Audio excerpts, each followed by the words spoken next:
स्यामसङले Xiaomi को फोन्सहरु ध्यानमा राख्दै A सिरिज र M सिरिजको बजेटदेखि मिड रेन्ज फोन्सहरु चाहिँ नेपालको मार्केटमा लन्च गरेको थियो। सो A सिरिजको चाहिँ A10, A20, A30 त्यसैगरी M सिरिजको M10, M20, M30 जस्ता फोनहरु चाहिँ नेपालमा लन्च भएको थिए र मार्केटमा एकदमै राम्रो इम्प्रेसन बनाउन चाहिँ सफल भएको थिए।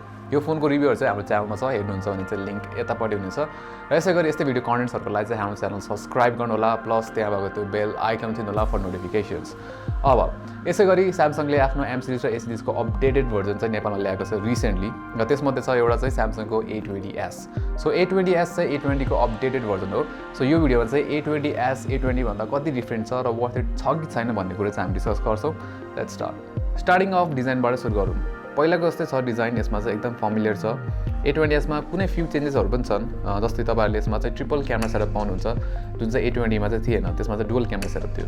अर्को नयाँ चेन्ज भनेको चाहिँ यसमा बटन प्लेसमेन्ट छ। यसमा चाहिँ लक बटन राइट साइडमा छ अनि भोल्युम कन्ट्रोल बटन चाहिँ लेफ्ट साइडतिर छ। भोल्युम बटनकै माथितिर सिम ट्रे छ। यसमा चाहिँ dual SIM plus micro SD एकैचोटी पनि हाल्न सक्नुहुन्छ। प्लस साइजको कुरा गर्दाखेरि चाहिँ अब पहिला भन्दा अलिकति ठुलो छ र हेभी पनि छ। यो दुईटा बाहेक अरु सब मोरलेस सिमिलर नै छ फोन A20 र A20s।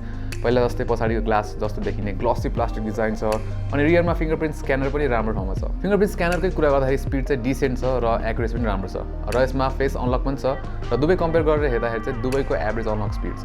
मुभिङ अन तलतिर हामीले यसमा मोनो स्पिकर पाउँछौं, त्यसपछि USB टाइप सी पोर्ट अनि हेडफोन ज्याक।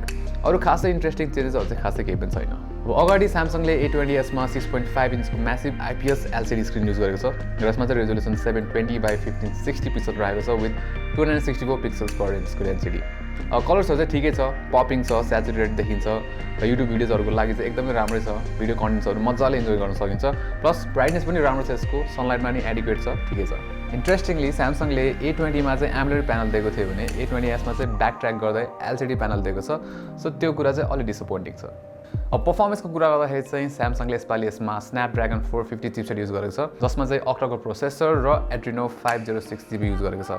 अब यसमा र्याम चाहिँ 4GB को छ भने यसमा इन्टर्नल स्टोरेज चाहिँ 64GB को अवेलेबल छ। नर्मल टास्कहरु जस्तै browsing, app opening, app switching र लाइट गेमिङहरु चाहिँ मजाले गर्न सकिन्छ र हेभी गेम्सहरु पनि चल्न त चल्छ तर लो सेटिङ्समा खेल्नुपर्छ। र PUBG, कल अफ ड्युटी अनि HL9 हालेर टेस्ट गरेको थियौं हामीले र अभियसली गेम्सहरु चल्न त चल्छन् तर बेयरली प्लेएबल हुन्छ र अहिले देख्न सक्नुहुन्छ हेभी गेम्सहरु चाहिँ त्यस्तो स्मुथ चाहिँ चल्दैन। A20s मा चाहिँ 4000 mAh को ब्याट्री छ र यसको ब्याट्री लाइफ चाहिँ इम्प्रेसिभ नै छ। अब लाइट युजेसमा त यसले मलाई 2 दिन जस्तो ब्याट्री ब्याकअप दिएको थियो भने यस्तो हेभी युजेसमा नि यसले 1 दिन त मजाले दिन्छ। अब चार्जिङको केसमा चाहिँ यसमा 15 वाटको फास्ट चार्जर युज गरेको छ।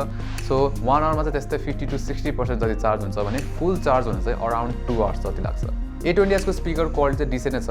अब अभियसली यो लाउड चाहिँ छ तर म्याक्स भोल्युममा त्यो हाई इन्टेन्सिटी हाई पिच साउन्डहरु सुन्दाखेरि चाहिँ अलिक चर्को सुनिन्छ, प्लस म्याक्स भोल्युममा त्यो साउन्ड अलिक फ्ल्याट पनि सुन्छ। A20s मा रियरमा छ ट्रिपल क्यामेरा सेटअप, 13 मेगापिक्सलको मेन सेन्सर, 8 मेगापिक्सलको अल्ट्रा वाइड सेन्सर र 5 मेगापिक्सलको डेप्थ सेन्सर। अब त्यसैगरी अगाडिपट्टि चाहिँ छ 8 मेगापिक्सलको फ्रन्ट सेल्फी क्यामेरा। रियर क्यामेराबाट फोटोजहरु चाहिँ राम्रो नै छन्। अब डिटेल लेभलको कुरा गर्दा चाहिँ खासै धेरै छैन, त्यही पनि एडिक्वेट नै छ। अब कलर्सहरु हल्का स्याचुरेटेड देखिन्छन् तर ओभरअलमा राम्रै नै छ। डाइनामिक रेन्ज पनि डिसेन्ट नै छ, ब्राइट एरियाज र डार्क एरियाजमा राम्रै नै एक्सपोज हुन्छ। कहिलेकाहीँ चाहिँ एकदमै ब्राइट सनलाइट छ भने चाहिँ अलिक ओभर एक्सपोज देखिन सक्छ। अब इन्डोर्समा चाहिँ इमेजहरु चाहिँ खासै राम्रो देखिन्न, डिटेल अझै धेरै लो हुन्छ र कुनै बेला चाहिँ एकदमै सफ्ट हुन सक्छ इमेजेसहरु। प्लस इन्डोर फोटोहरुमा नोइज पनि नोटिस गर्न सक्छौं। अब वाइड एंगल क्यामेराको कुरा गर्दाखेरि चाहिँ यसमा 5 मेगापिक्सलको अल्ट्रा वाइड सेन्सर दिएको छ। सो डिटेल्सहरु चाहिँ खासै राम्रो आउँदैन अल्ट्रा वाइड एंगलबाट, प्लस मेन सेन्सरको जस्तो कलर पनि छैन, अलि फिक्का देखिन्छ र ओभरअलमा चाहिँ त्यति इम्प्रेसिभ चाहिँ छैन, एभरेज नै छ यसको अल्ट्रा वाइड एंगल क्यामेरा। अब यसमा पोर्ट्रेट मोड पनि छ र पोर्ट्रेट मोड चाहिँ मलाई डिसेन्ट नै लाग्यो। एज डिरेक्सन ठिकै छ तर ब्याकग्राउन्ड ब्लर चाहिँ त्यति कन्भिन्सिङ छैन र नेचुरल पनि देखिँदैन। प्लस ब्याकग्राउन्डमा चाहिँ ब्राइट लाइट सोर्स छ भने चाहिँ ब्याकग्राउन्ड वास्ट आउट हुने चान्सेस म्याक्सिमम नै हुन्छ। अब A20s मा नाइट मोड चाहिँ अवेलेबल छैन। सो नाइटको फोटोजहरु चाहिँ खासै इम्प्रेसिभ छैन, नोइजहरु इजिली देखिन्छ र डिटेल्सहरु चाहिँ एकदमै लो नै हुन्छ। नाइट मोड भइदिएको भए चाहिँ अलि इम्प्रुभ नै देखिन्थ्यो। अब फ्रन्ट क्यामेराको कुरा गर्दाखेरि आउटडोरमा राम्रो लाइटिङमा सेल्फिजहरु चाहिँ राम्रो नै आउँछ, डिटेल पनि डिसेन्ट हुन्छ र HDR ले ब्याकग्राउन्डको डिटेल पनि मेन्टेन गर्न चाहिँ हेल्प गर्छ।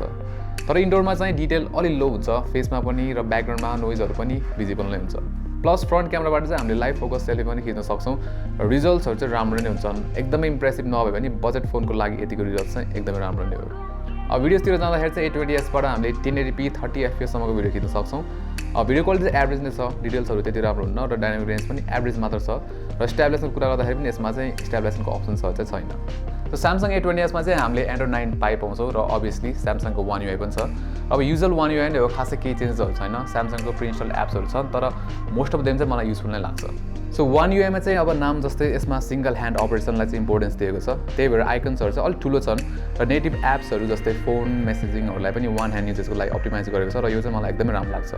अब एक्स्ट्रा फिचर्सहरूको कुरा गर्दाखेरि गुगलको डिजिटल वेलबिङ भन्ने फिचर पनि छ यसमा र यसबाट चाहिँ हामीले हाम्रो डिभाइस युजेस चेक गर्न सक्छौँ र रेस्ट्रिक्सन्सहरू पनि युज गर्न सक्छौँ हामीले। सो स्यामसङ ग्यालेक्सी A20s चाहिँ दुईवटा भेरिएन्टमा एभाइलेबल छ। 3GB ऱ्याम भएको भेरिएन्टको प्राइस रहेको छ 20,690 रुपिस। त्यसै गरी 4GB ऱ्याम भएको भेरिएन्टको प्राइस रहेको छ 23,990 रुपिस। सो यो प्राइसमा चाहिँ यसको डिजाइन, क्यामेरा र ब्याट्री चाहिँ राम्रै छ, तर यसको हार्डवेयर चाहिँ यसको one of the major downsides हो। किन भन्दाखेरि अब स्न्यापड्रागन 450 भएको फोनलाई 20,000 तिर्नु भनेको चाहिँ इट्स ओभर प्राइस्ड। प्लस यो प्राइसमा चाहिँ हामीले स्न्यापड्रागन 665 भएको फोन्सहरू चाहिँ पाउँछौँ, जस्तै रेडमी नोट 8। सो A20s लाई चाहिँ पर्फर्मेन्स डिपार्टमेन्टमा स्पेसिफिकली अरू फोन्सहरूले इजिली अन्डरकट गर्न सक्छ। सो यो भिडियोमा यति नै, राम्रो लाग्यो भने लाइक गर्नुहोला, प्लस यस्तै भिडियो कन्टेन्ट्सहरूको लागि हाम्रो च्यानल सब्सक्राइब पनि गर्नुहोला, प्लस त्यहाँ भएको त्यो बेल आइकन पनि छिन्नुहोला फर नोटिफिकेसन्स। अनि नेक्स्ट टाइम, नमस्ते।